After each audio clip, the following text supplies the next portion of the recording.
Sud Radio, service compris. Véronique Jacquier. Le service compris de nos experts de 13h04 jusqu'à 13h45. Fernandez est en train de s'installer en face de moi. C'est parti pour 45 minutes où vous pouvez lui poser toutes vos questions. Vous êtes au bout du rouleau, vous envisagez une reconversion professionnelle. Il y a longtemps que vous ramez pour retrouver un travail.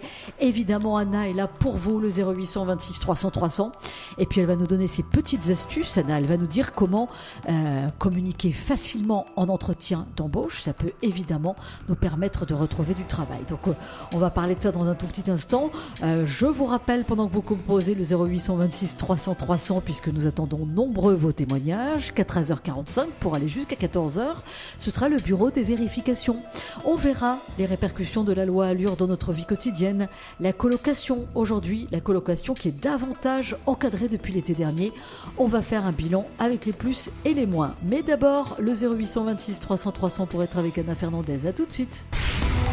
Sud Radio, service compris. Véronique Jacquier.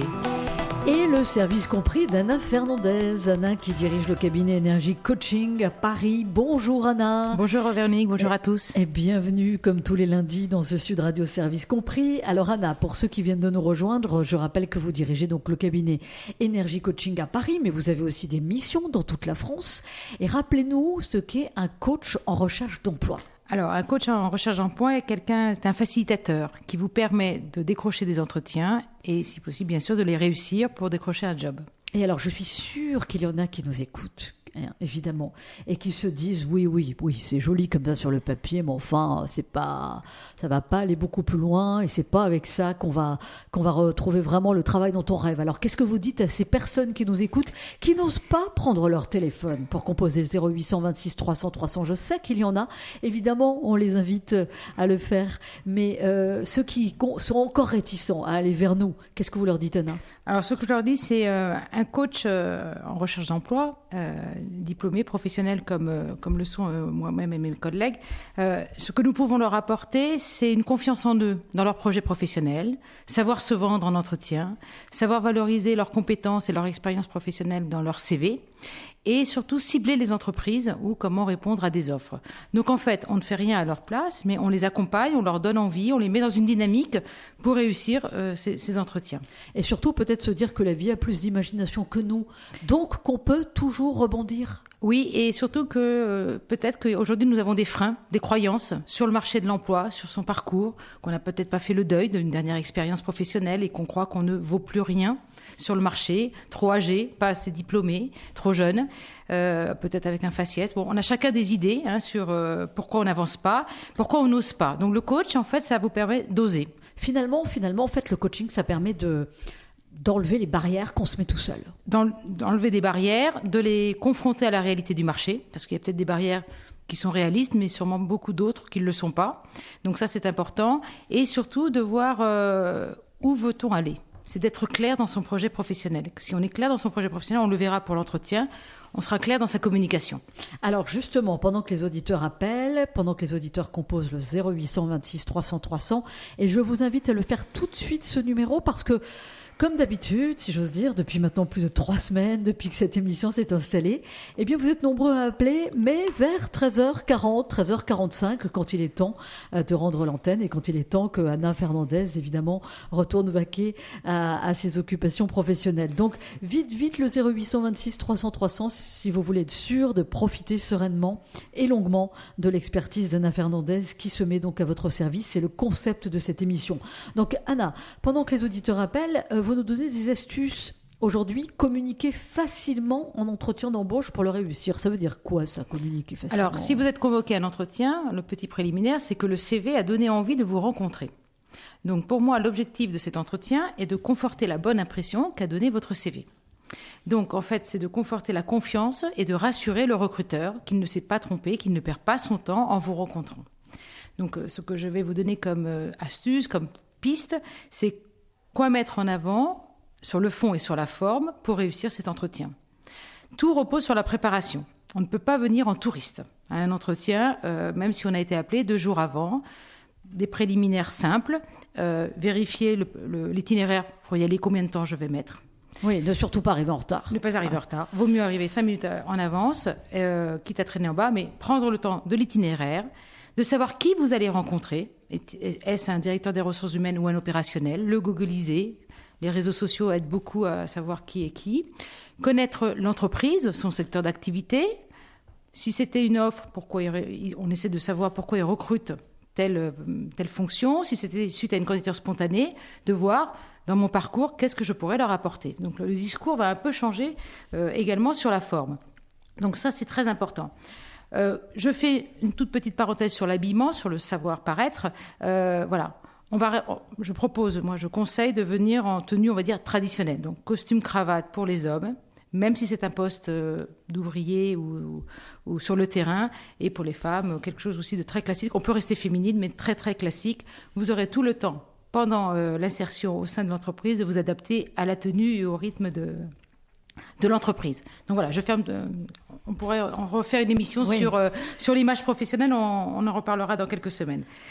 Donc ça, c'est le point très important. Donc c'est de venir en connaissant l'entreprise, les motivations de votre profil par rapport à l'entreprise ou par rapport au poste. Ça, c'est très important. Et en fait, le recruteur, ce qu'il veut savoir, c'est qui vous êtes, ce que vous avez fait et qu'est-ce que vous pouvez leur apporter. C'est garder vraiment en tête ce triptyque très, très important dans le déroulé de l'entretien. Et pour moi, un entretien... Et quand on dit qu'est-ce qu'on peut apporter à un recruteur, ça va de pair avec... vous pouvez aussi leur apporter de l'argent.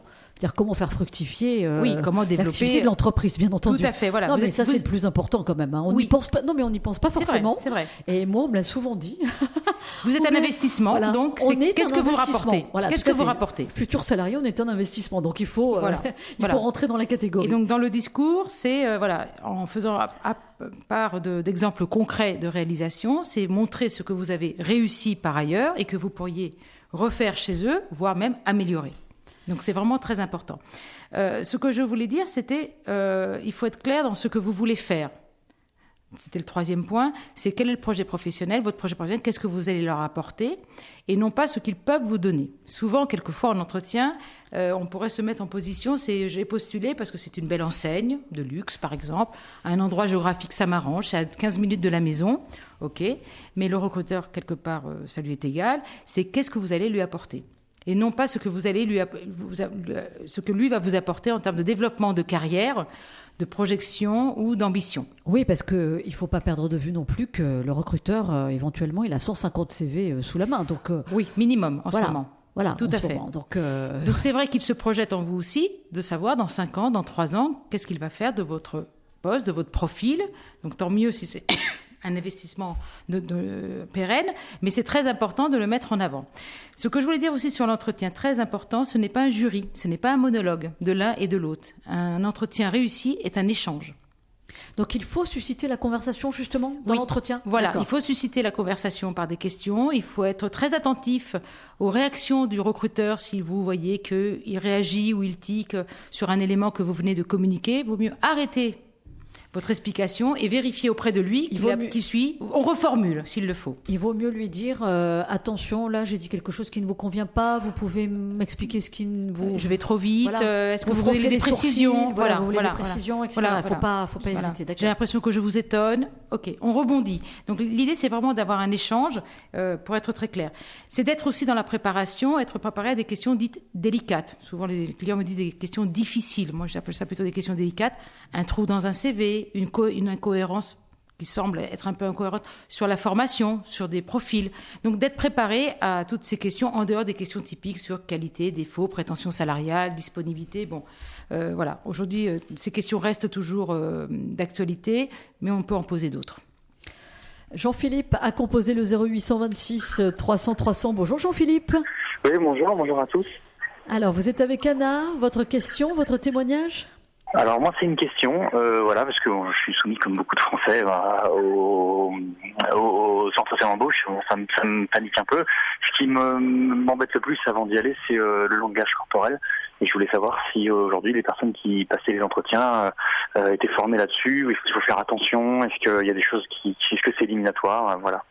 Ah oui, très bonne question, Jean-Philippe. Oui, tout à fait. Quand nous faisons dans notre cabinet des simulations d'entretien, nous travaillons le non-verbal. Il est clair qu'aujourd'hui, tout le monde va faire attention à des bras croisés, à quelqu'un qui joue avec son stylo, à quelqu'un qui ne vous regarde pas dans les yeux quand il vous explique son parcours qui a l'air très intéressant, mais il n'est pas capable, par raison de stress, d'anxiété, non pas de peur, de vous parler. Donc c'est vrai que nous, on le travaille dans les simulations d'entretien. Les recruteurs font très attention, il est clair, comme pour la couleur des vêtements, ou trop de bijoux, pas assez de bijoux, ou pour les hommes, des cheveux trop longs, mal rasés, des choses comme ça sur la tenue. Donc oui, eux sont formés, font attention. Après, c'est très lié à l'éducation, à l'ambiance et au climat de l'entreprise. Voilà.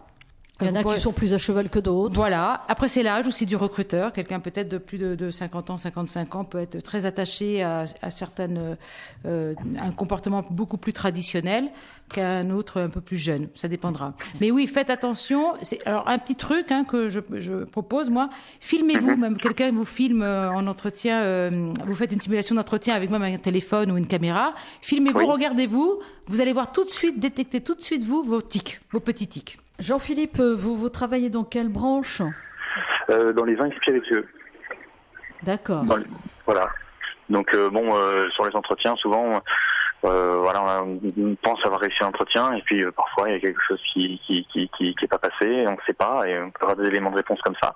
Et puis on n'est pas très naturel aussi, c'est pourquoi j'ai toujours un petit peu peur que mon langage corporel ne dise pas qui je suis justement par le stress. Donc c'était vraiment une question. Alors qu'est-ce que vous faites D'accord, Jean-Philippe, qu'est-ce que vous faites avant un entretien ?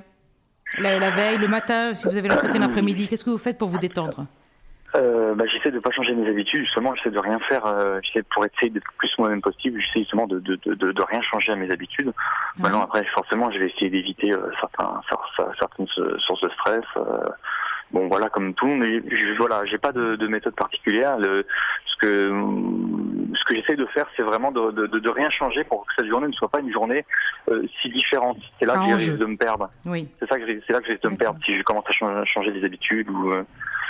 Et est-ce que vous avez détecté, Jean-Philippe, un petit tic, quelque chose que vous savez que vous faites et que vous avez des fois du mal à maîtriser ou qu'on vous a fait remarquer dans votre entourage ?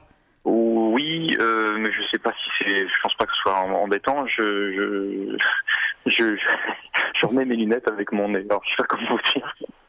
Je fronce le haut du nez pour remettre mes lunettes. Ah oui, d'accord. Oui, c'est un tic un peu de nervosité, non ? Non, je sais pas, je le fais tout le temps, donc même quand je sais pas. Ah oui, d'accord. Mais vous le faites souvent, vous pensez en entretien plus que d'habitude ou pas ? Non, je sais pas, je pense pas, mais ça, en tout cas, c'est quelque chose qu'on m'a déjà dit, oui, ça c'est sûr. Ah, on vous a fait des remarques. Vous avez eu un feedback sur ce sujet-là ? Oui, j'ai eu un feedback, mais pas un feedback professionnel, j'ai eu un feedback de mon épouse, un feedback de mes amis, ma femme me dit que c'est très moche quand je fais ça. Oui, voilà. D'accord. Okay. Anna, pour aller plus loin que la question de Jean-Philippe, quelle est la bonne attitude à adopter corporellement ? C'est-à-dire qu'est-ce qu'il ne faut surtout pas faire ? Alors, les bras croisés, c'est assez typique. Je dirais les mains sous la table. On ne sait pas si vous êtes en train de croiser les doigts ou les décroiser. Voilà. Et moi, ce que je préconise surtout, c'est de bouger quand même un peu les mains, même si on n'est pas très habitué à parler avec. Mais bouger les mains, ça fait une ouverture vers l'autre. Voilà. Prendre le stylo pour prendre quelques mots-clés. Mais si on peut parler avec un stylo à la main, ça ne gêne pas. On peut prendre des notes aussi, d'ailleurs, non ? On peut prendre des notes, des mots-clés, des phrases-clés. On ne parle pas sur de la littérature. Donc oui, quelques phrases-clés, quelques mots-clés, ça c'est sûr. On peut le faire. Se tenir droit ? Oui, ça paraît minimum, idiot, mais c'est quand même le minimum. Oui. Face à la personne, pas de côté. D'accord. Voilà. Souriant, ouvert. Donc, en suivant des yeux, ne pas décrocher des yeux. On peut quelquefois décrocher parce qu'on cherche une idée, mais revenir à l'interlocuteur. Et surtout, souvent en ce moment, les entretiens, c'est à 2 ou 3 personnes en face.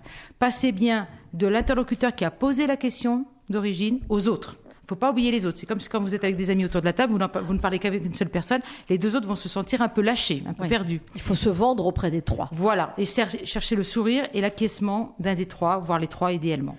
Jean-Philippe, ça vous aide à aller plus loin ? Oui, voilà. J'étais un petit peu, voilà, c'est une question que je me posais, mais c'est pour un petit peu alimenter, le débat. Je trouve la personne très intéressante, très concise, voilà. Oui, c'est Anna Fernandez. Voilà. Fernandez. Merci Jean-Philippe. Voilà. Vous pouvez la retrouver. Il n'y avait pas une pause déjeuner sans vous. Donc voilà, chaque pause déjeuner, j'ai eu qu'une heure, mais je l'ai chaque une heure. Je passe avec merci vous. beaucoup, voilà, et puis bon appétit. Merci. Bon appétit, Voilà, Jean-Philippe. merci beaucoup. Merci beaucoup. Bonne journée. Allez, bonne journée, Jean-Philippe. Vous faites comme Jean-Philippe, vous faites le 0826 300 300 pour être avec Anna. Le coaching en recherche d'emploi, c'est que du positif, cette émission. Donc vous nous écoutez, vous êtes un peu comme Jean-Philippe, vous êtes reboosté et ça repart. Allez, il est 13h22 pour le temps que vous composiez le 0826 300 300. Sud Radio, service compris. Véronique Jacquier. Bienvenue, si vous venez tout juste de nous rejoindre, on est avec Anna Fernandez, notre coach en recherche d'emploi comme tous les lundis. Elle est à votre disposition, Anna, elle est là avec son énergie à déplacer des montagnes pour vous faire retrouver du travail. C'est pas rien quand même. En France, avec le chômage de masse que nous connaissons, évidemment, travailler devient un véritable luxe. Donc n'hésitez pas, saisissez la balle au bond de ce Sud Radio Service Compris. Composez le 0826 300 300 pour poser vos questions à Anna, pour vous remettre en selle ou pour nous apporter vos témoignages. Des témoignages d'ailleurs qui peuvent être de toutes sortes. La semaine dernière, on avait Pascal qui nous appelait du Sud-Ouest et qui nous disait qu'il était soudeur, qu'il allait partir à la retraite, que son patron n'avait pas le temps de recruter un jeune, que les jeunes d'ailleurs n'étaient pas formés, qu'on n'avait plus de jeunes qui étaient aptes à prendre un métier comme ça de soudeur, et qu'il y avait 4000 postes de soudeurs, 4000 emplois, 4000 recrutements dans ce domaine de compétences. Donc c'est pas rien quand même. Donc vous êtes patron, vous avez des offres d'emploi à proposer, allez-y, ce rendez-vous est pour vous aussi, et ça corrobore la tonalité positive qu'on veut donner à cette émission. Inès a composé le 0826 300 300. Bonjour Inès. Oui, bonjour. Alors, votre question pour Anna? Alors, actuellement, je suis en recherche d'emploi. Je suis dans une agence d'intérim. J'ai passé mon BTS l'année dernière, que j'ai eu en alternance. Et je recherche un poste de vendeuse dans le luxe. Pourquoi oui. dans le luxe, forcément? Vous nous appelez d'où, Anna? C'est Inès, plutôt pardon. mon aspiration, en fait. C'est là où j'ai fait ma première expérience. C'est ce qui m'a le plus plu. J'ai eu d'autres expériences, mais ça m'a quand même j'ai été moins investie. Vous êtes dans quelle région? Région parisienne. Ah, d'accord. Ok. Et alors, passez-vous des entretiens en envoyant votre CV? Oui. Et alors, comment ça se passe, votre ressenti? Alors, pour le moment, j'ai passé des entretiens chez Longchamp, chez The Couple, CRS. J'attends des réponses, et en attendant de trouver un emploi fixe, je travaille en intérim chez Randstad. D'accord. Et alors, comment vous vous sentez à l'issue de ces entretiens? Vous êtes plutôt satisfaite de vous? Le feedback que vous pouvez voir du recruteur en face a l'air de bien se passer? Pour le moment, j'ai eu une seule réponse positive. J'attends de passer d'autres entretiens. Mais c'est pas facile. Il y a beaucoup de demandes dans ce domaine-là, donc c'est difficile. Inès, vous avez entendu Anna Fernandez, elle nous donne ses astuces pour savoir comment communiquer facilement en entretien pour le réussir. Qu'est-ce qui vous a marqué dans ce qu'elle a dit? Est-ce que vous avez retenu un point précis? Ou un point sur lequel vous pourriez travailler vous-même? Oui. Pas particulièrement, non. C'est assez difficile. C'est assez difficile? Ouais. Vous vous sentez confiante quand vous passez un entretien? Optimiste? Il y a toujours le stress, la pression qu'on se met forcément, surtout quand on est jeune et certes j'ai une expérience. Vous avez quel âge, Inès? 21 ans. Ah oui, vous êtes toute jeune, effectivement. D'accord. Oui.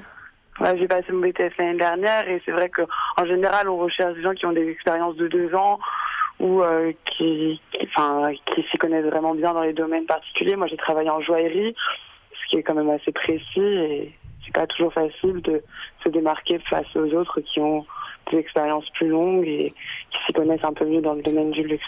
Vous ne souhaitez pas faire un complément de formation à votre BTS? J'y réfléchis de plus en plus. Oui, parce que peut-être que ça aussi, ça pourrait... Je rebondis à ce que vous dites par rapport à d'autres qui ont plus d'expérience, plus de stages. 21 ans, en plus dans le luxe, où il y a la clientèle, certaines exigences.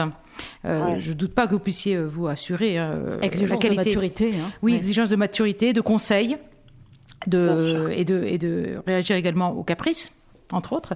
Donc, peut-être, vous savez de quoi je parle. Tout à fait. Donc du coup, peut-être à se poser la question, 21 ans, vous êtes vraiment très jeune, bac plus 2, bon aujourd'hui vous voyez, hein, même dans les vendeuses, c'est des bac plus 3, voire bac plus 5, qui parlent plusieurs langues, surtout dans le luxe, hein, où il y a beaucoup d'exigences. Ça pourrait être aussi peut-être un tremplin pour vous, un rebond de faire quelque chose de complémentaire, ou de continuer dans la vente directement, mais peut-être en ciblant un secteur d'activité un peu moins élitiste, pour y revenir dans quelques années avec 3-4 ans d'expérience. Ça peut être un tremplin. Parce que vous avez des marques entre la grande distribution et le luxe. Vous le savez, il y a plusieurs niveaux de secteurs différents. Et Inès, pourquoi ne pas tenter aussi une expérience à l'étranger? Parce qu'on voit ça quand même de plus en plus quand on veut travailler dans le luxe. J'imagine que si je dis peut-être n'importe quoi, non, vous allez me dire vous avez raison, mais j'imagine on va travailler 6 mois à Hong Kong chez Louis Vuitton, peut-être que c'est un plus dans le CV aussi. Oui, mais je suis pas sûre que Louis Vuitton à 21 ans va lui donner un poste à Hong Kong. Non, mais après voilà. Inès. Non, surtout que je parle pas du tout chinois.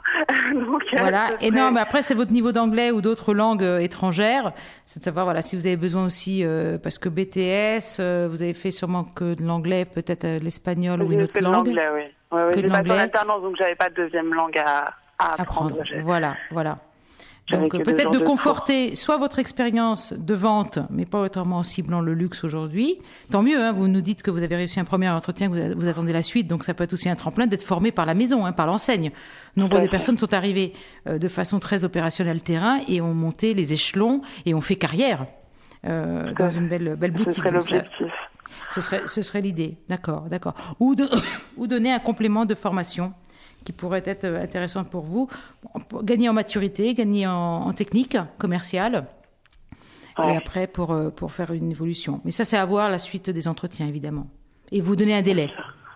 Oui, moi j'ai une réponse jeudi prochain. C'est pour RS. Oui. Ce serait une très belle enseigne. Ce serait une très belle ligne sur mon CV, RS. Bien sûr. Oui, je crois les doigts. Inès, le coaching en recherche d'emploi, c'est avant d'entendre Anna Fernandez sur Sud Radio, est-ce que c'est quelque chose qui vous parlait? Non, pas particulièrement. Surtout qu'avant, je me posais pas vraiment la question puisque j'étais étudiante et que la recherche d'emploi c'était pas mon objectif premier. Mais c'est vrai qu'aujourd'hui, je me rends compte que c'est quand même de plus en plus difficile et voilà, je voulais aussi essayer le coaching. Vous êtes satisfaite du nombre de CV que vous envoyez par rapport au nombre d'entretiens que vous décrochez? Inès? Ah, on a perdu Inès. Bon, écoutez, c'est pas très grave. Je pense qu'Inès, de toute façon, a eu son service compris avec vous, Anna Fernandez. On était sur la thématique communiquer facilement d'entretien d'embauche pour le réussir. Oui. Et c'est là-dessus que vous, les auditeurs de Sud Radio, on vous attend aujourd'hui. Après, vous pouvez avoir d'autres questions pour Anna. Il n'y a pas de problème. Elle est là, elle vous répond. Mais communiquer facilement d'entretien d'embauche pour le réussir, il y a des gens qui sont, vous le voyez toujours dans votre cabinet, Anna, il y a des gens qui sont vraiment désespérés, qui sont au fond du trou. Comment on leur redonne la niaque pour arriver à communiquer facilement? Alors déjà, qu'ils prennent conscience en valorisant leur parcours, leur réussite. Donc là, on travaille la confiance en soi du client, du candidat. C'est qu'est-ce que je dois mettre en avant pour me démarquer du lot de candidats que le recruteur a pu voir. Donc ça, c'est très important. C'est pour ça que je leur dis, il faut arriver détendu. Ok, c'est un entretien d'embauche, il y a un enjeu, vous voulez travailler, c'est matériel, c'est vital pour vous, mais il faut être naturel, quelque part détendu. Donc on travaille les éléments à mettre en avant, des résultats très concrets, des exemples très concrets, il faut être très pragmatique. Ne pas essayer de faire des longues phrases. Moi, je travaille vraiment sur des phrases très courtes, impactantes, pour qu'on sache ce qu'on doit retenir de vous. Ce que je leur dis à chaque fois, c'est quelle est votre casquette. Voilà, vous êtes vendeuse, ok, avec 2 ans d'expérience professionnelle dans tel secteur. On va retenir cela. En fait, il faut quand même constamment se recadrer, quoi. Si on veut être sûr de trouver du boulot, il faut avoir évidemment une exigence avec soi-même, mais constamment se recadrer, c'est-à-dire, voilà, est-ce que je suis bien au tempo de ce qu'attend de moi un recruteur, parce qu'on dit souvent c'est la faute des autres, mais c'est parfois la faute de soi-même. De soi-même, de son mode de fonctionnement, de son mode de pensée, de comment on a pu réagir à tel moment de son parcours professionnel, ou même de sa vie courante. On parlait des mimiques tout à l'heure. Et surtout, c'est important, c'est au recruteur, c'est de répondre à ce qu'il demande et non pas ce qui vous préoccupe. Voilà, souvent dans les candidats, naturellement, vont se poser des questions. Ah, mais ça va être loin, les horaires, la charge de travail, les responsabilités, je ne vais pas être tout de suite responsable. Il me faudra 4-5 ans, mais moi j'ai de l'ambition et puis je veux acheter quelque chose, un immobilier. Oui, il faut être humble finalement. Il faut être modeste. Laisser du temps au temps. La modestie paye. Oui. Il faut être modeste dans son savoir-être. Et dans le savoir-faire, il faut savoir le mettre en avant et le vendre. D'accord. Caroline a composé le 0826 300 300. Vous entendez les conseils avisés d'Anna Fernandez. Caroline, oui. Bonjour. Bonjour à tous. Et bienvenue. Merci. Bonjour Caroline. Alors moi j'ai une petite question. Je voudrais savoir si pour un entretien d'embauche il y a une espèce de codification vestimentaire à avoir ou pas quand on est une femme, parce que c'est souvent le problème. On a envie d'être jolie, mais ça peut aussi desservir. Alors est-ce qu'on doit mettre un passe-montagne ou est-ce qu'on peut se permettre une jupe, un tout petit haut peut-être un peu échancré ou pas, ou est-ce qu'effectivement ça peut jouer en notre défaveur pour l'entretien? Alors, très bonne question pour une femme. Merci. Je vous en prie. Caroline, ce que je vais vous dire, c'est, première chose, des choses à ne pas faire. Si vous avez des tatouages, si vous avez des piercings, alors tatouage, oui, alors là, vous allez mettre le col roulé si ça dépasse le cou. Voilà, si c'est... c'est pas bien vu le tatouage par un recruteur. Non, le tatouage n'est pas ni pour un homme ni pour une femme. Il y a des petits tatouages qui sont très féminins. Oui, mais c'est pas l'image. Vous venez avec une image professionnelle. On doit retenir votre fonction et non pas vos envies personnelles d'apparence ou de messages que vous voulez faire passer. Les tatouages peuvent être très jolis, mais pour certains, un petit tatouage joli représentant un animal peut faire peur à quelqu'un d'autre parce que cet animal, il en a peur ou ça lui donne une image un peu erronée. Ou il trouve que le tatouage est moche. Ou lui n'aime pas le tatouage, même s'il est petit. Voilà. Donc, les piercings, c'est pareil. Moi, dans les jeunes générations notamment, qui portent quand même pas mal de piercings, je leur fais enlever. Je dis, écoutez, je ne dois pas retenir le piercing, je dois retenir votre fonction, votre parcours, votre formation. S'il y a un piercing, la personne va vous cataloguer l'apparence. Il y a un proverbe qui dit l'habit ne fait pas le moine. 3 points de suspension, mais il permet de rentrer au monastère. Ah oui, tout le monde, très joli. Personne ne connaît la deuxième partie de ce proverbe. C'est très important. Donc l'image, ça repose sur l'image. Peut-être que plus tard, vous pourrez mettre un décolleté, on pourra voir le tatouage, ou il y aura peut-être un piercing, mais ce sera au vu de l'ambiance et du climat. Pour répondre à votre question, qu'on a prouvé professionnellement qu'on était compétent, on pourra peut-être dans ce cas-là effectivement déboutonner un bouton de chemise. Alors, moi, le bouton de chemise, je peux le déboutonner déjà en entretien de recrutement. C'est pas ça sur quoi on va s'attacher. Après, il y a décolleté, soyons clairs. On peut faire un décolleté très traditionnel sans être provoquant. On peut porter des bijoux sans sortir tous les bijoux de la sortie casino ou de la sortie de jour de l'an. Il y a des choses beaucoup plus modestes. Bon, des choses un petit peu... Voilà, jupe, pantalon, sobre et élégant. Sobre. Voilà, élégant, tout le monde ne peut pas se permettre. Oui. Propre, ça c'est clair. Sobre et propre. Sobre et propre, je dirais. Ça, que ce soit pantalon, tailleur ou robe, ça n'a pas d'importance. Il y a des couleurs, c'est sûr que le blanc et le noir, un chemisier blanc, un pantalon noir est un passe-partout. Même si c'est pas un peu trop traditionnel, c'est pas un peu triste, mais ça dépend après la maison dans laquelle vous venez. On parlait d'Hermès, à mon avis, Hermès, ça passera mieux un pantalon noir, une chemise blanche, que de venir très coloré. Vous pourriez venir très coloré pendant la période d'essai ou quand vous serez concrètement recruté définitivement. Et dans le dress code pour une femme, est-ce qu'il y a des couleurs à bannir en revanche? Non. Les seules couleurs à bannir sont celles que vous portez mal ou qui vous font pas jolies, comme disait Caroline. Donc non, il n'y a pas de dress code. C'est différent le dress code de l'entretien de recrutement du dress code du poste. Je disais tout à l'heure, moi j'ai des personnes ouvrières, je les fais venir en entretien, en chemisier et en pantalon. Ce sera pas du tout la tenue qu'elles auront sur la chaîne de montage. Caroline, vous êtes en recherche d'emploi ? Absolument pas, non, mais c'est une question qui m'a toujours intriguée, de savoir si effectivement en entretien d'embauche ou même après avec ses collègues ou avec sa hiérarchie, si la tenue vestimentaire pouvait vraiment impacter sur l'image d'une personne, même si elle travaille bien. Oui, soyons clairs. On va vous dire non en théorie, mais dans la pratique, c'est oui. Il faut faire attention à l'apparence pour avoir accompagné des personnes qui utilisaient des fichus ou des foulards sur le visage ou sur la tête. Il y a d'autres façons de faire la même chose sous forme de bonnet ou de foulard moins provoquant. Caroline, vous travaillez dans quoi ? Je travaille dans les médias. Ah, D'accord. Ah bah voilà. Donc l'apparence, vous connaissez. Bon, Voilà. merci beaucoup, Caroline. Merci pour toutes ces réponses, en tout cas, que vous m'avez apportées aujourd'hui. Merci beaucoup à vous. Vous continuez à composer le 0826 300 300 et je ne le répéterai jamais assez. C'est maintenant qu'il faut faire le numéro parce que dans 10 minutes, un quart d'heure, Anna Fernandez aura quitté le studio de Sud Radio, service compris. Donc elle est avec vous pour encore 10 bonnes minutes. Elle est à votre service et ça vaut de l'or. Donc vous lui posez vos questions, vous apportez vos témoignages. On parle de la façon de communiquer en entretien d'embauche pour le réussir. Hein, tous les signaux finalement qu'il faut envoyer pour évidemment pour faire bonne impression auprès du recruteur. Allez, 0826 300 300, c'est à vous. À tout de suite. Sud Radio, service compris. Véronique Jacquier. Communiquer facilement en entretien d'embauche pour le réussir. On a toutes les astuces d'Anna Fernandez pour aller de l'avant. Anna Fernandez de Énergie Coaching. Anna qui est là tous les lundis pour vous coacher, pour vous accompagner dans votre recherche d'emploi.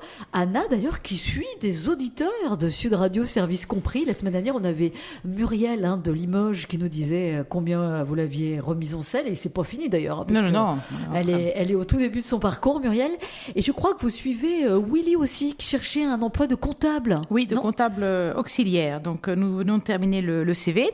Et cette semaine, on se revoit pour faire une simulation d'entretien et utiliser aussi les réseaux sociaux, sujets sur lesquels nous viendrons bientôt en parler. La semaine prochaine, on parlera des réseaux sociaux utiles pour se faire recruter. Maintenant, ça devient même indispensable. Oui, le marché caché se trouve là. Voilà, le recruteur, la première chose qu'il fait, c'est qu'il va voir sur Google, il rentre notre nom, il va voir sur Google, il va voir sur Twitter combien de followers, enfin bon bref.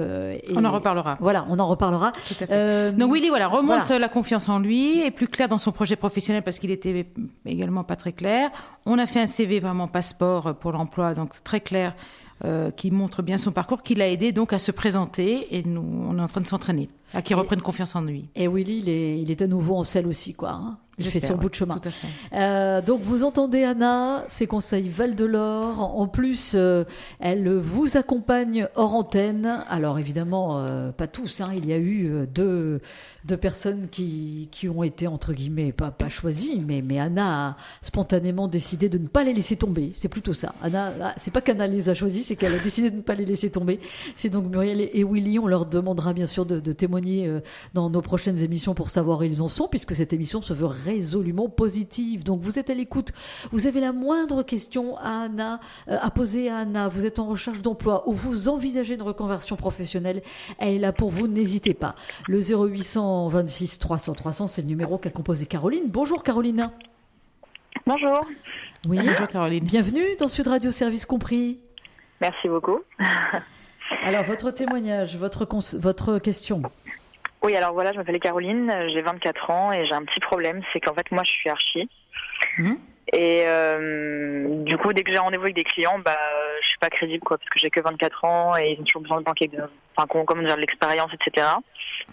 Et je voulais savoir si vous avez un conseil à me donner du coup pour quand même avoir du poids même si je suis très jeune. Alors quand vous dites je suis pas crédible, dans quel sens ? Comment vous le ressentez ? Quand vous n'êtes pas crédible, vous dites. Comment le ressentez-vous auprès de votre interlocuteur ? Ils vous le disent, vous le voyez, vous écoutent plus, ils vous lâchent ? Non, mais en fait, je sais pas, quand je leur parle, j'ai l'impression qu'ils me prennent vraiment pour une gamine, quoi. Ils disent, on vous écoute, mais vous n'avez pas non plus l'expérience adéquate, donc je vois que c'est pas forcément, ça mène pas forcément à une concrétisation de la chose, quoi. On me rappelle jamais. D'accord, mais dans votre formation d'archi, vous avez déjà eu des expériences professionnelles, vous avez fait des stages ? Oui, en cabinet, ouais. En cabinet, oui. Et là, vous venez juste de commencer une vraie recherche en insertion professionnelle. Vous avez fini votre cursus et là, vous cherchez à travailler. Voilà, c'est ça. Donc, vous répondez à des offres d'archi junior. Vous êtes convoqué ?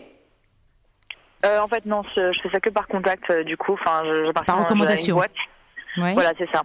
Je suis dans une boîte de décoration d'intérieur et du coup, ils ont une section archi pure pour tous les gros travaux. Oui. Et c'est une nouvelle section qui vient d'ouvrir et du coup, j'utilise leurs contacts, moi, pour ensuite développer des projets. D'accord.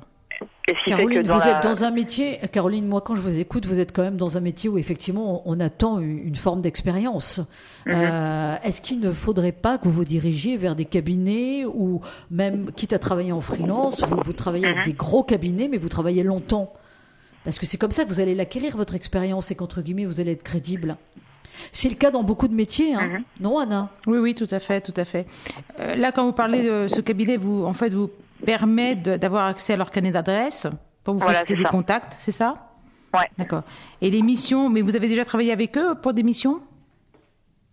Ce propre cabinet-là? Pas concrètement, pas encore. Non, j'ai juste de le rejoindre et du coup c'est un petit peu dur, quoi, parce que je sais pas trop comment faire. Et les gros cabinets, du coup, c'est pareil. C'est souvent des contacts et on n'est pas pris comme ça n'importe où, quoi. Non, ça c'est vrai. Mais du coup, vous n'avez pas encore essayé d'envoyer votre CV des réponses à des offres d'architectes juniors. C'est ça ma question. Si, mais j'ai jamais eu de retour pour l'instant. Ça fait 4 mois que j'ai commencé du coup à rentrer dans la vie active et j'ai pas eu de retour. D'accord, donc votre CV ne les accroche pas? Ou ne met pas en avant peut-être soit vos réalisations, vos compétences? En soi, j'ai pas grand-chose de concret, quoi, à part l'école, etc. Et d'accord. C'est pas très facile, quoi, parce que les gens du coup se disent elle a rien fait, donc ça. C'est le cercle vicieux. Oui. Et alors, vous avez fait quand même des choses. C'est pas rien fait. Vous avez fait peut-être peu de missions, peu de projets, c'est ça?